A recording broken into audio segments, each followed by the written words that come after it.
Shalom, ladies and gentlemen. Today, as always, we'll be talking about our weekly Torah portion, Parshas Balak. Poor Balak. I really don't understand this guy. Balak was the king of Moab who decided to fight the Jewish people, and it's very strange that he decided to do this because he knows the prior experience. The Jewish people destroyed much stronger armies, the army of Og, of Sihon. Obviously, the whole Egypt is in the ruins, the greatest empire of that time. So why he's so eager to fight the Jewish people?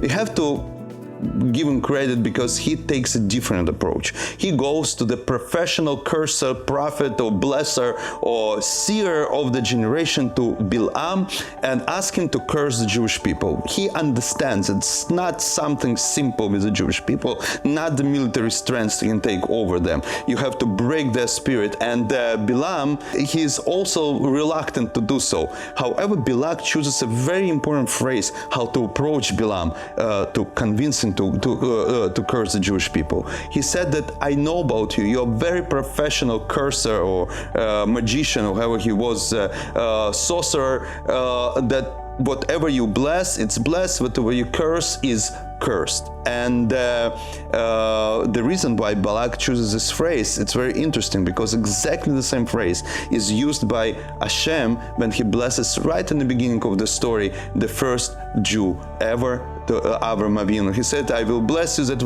whoever blesses you will be blessed, whoever cursed you will be cursed. But Balak probably thought that Bilam might have stronger powers than the Jewish people, than Avram, than our ancestors, than Hashem himself. However, Balaam reassures him because it's not realistic. He says, I can say only what God put in my mouth. I cannot say something else. So whatever God chooses to say, I will say. However, Bilam is also a big lover of Jewish people. Big lover. And Balak offered him a huge amount of money, the full house of gold and jewels, and Bilam goes and tries to curse the Jewish people. We know how it's all ends. So I really ask myself a question: why Balak needed to do this? He knew what's gonna happen. He saw the previous experience. Moreover, all what he was required is just to let the Jewish people pass through, nothing else. The Jewish people were not planning to fight Balak, and he was in a loose situation. There was no global societies that will condemn the Jewish people and call them immoral if they try to fight Balak. He was there on their own together with Bilam.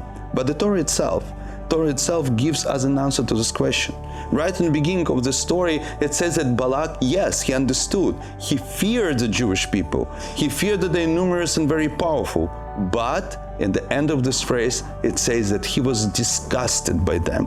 He hated the Jewish people, and hate, I'm sorry, this is an impossible force to control. It's very natural, instinctive, animal force. Even Talmud, it says that the hate, it's one that breaks all the logic and all the priorities, and actually brings to this example of Bilam, who, when he was hired already, he took the job and went to curse the Jewish people. He by himself prepared his his donkey, and it says that he was a very important person. He has plenty of servants who can do it for him, but because he was so excited about the mission to curse the Jewish people, he prepared the donkey himself.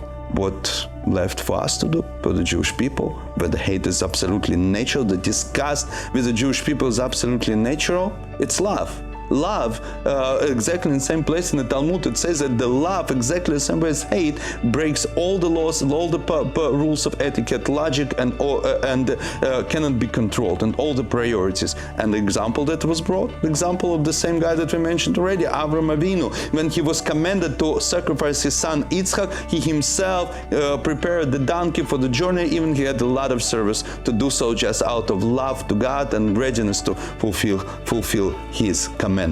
But love in the Jewish tradition, it's a secondary. The first thing has to be respect. You cannot love somebody without respecting them. And the Jewish people, when they were loved, the first while were respected. No, I'm not talking about the achievements and the science, no. It was in time of David and Shlomo. It was in the time of Hanukkah. It was in time of 6 days war, when our enemies, they didn't disappear. They just understood the Jewish people should be respected. You don't deal with the Jews. It's going to end bad for you. And only then the love, if you can say so, comes. But first of all, you need respect. So ladies and gentlemen, if you want to be respected, then love will come. Enemies don't go anywhere. But first of all, respect yourself as a Jew. Thank you very much. Good luck. I see you next week.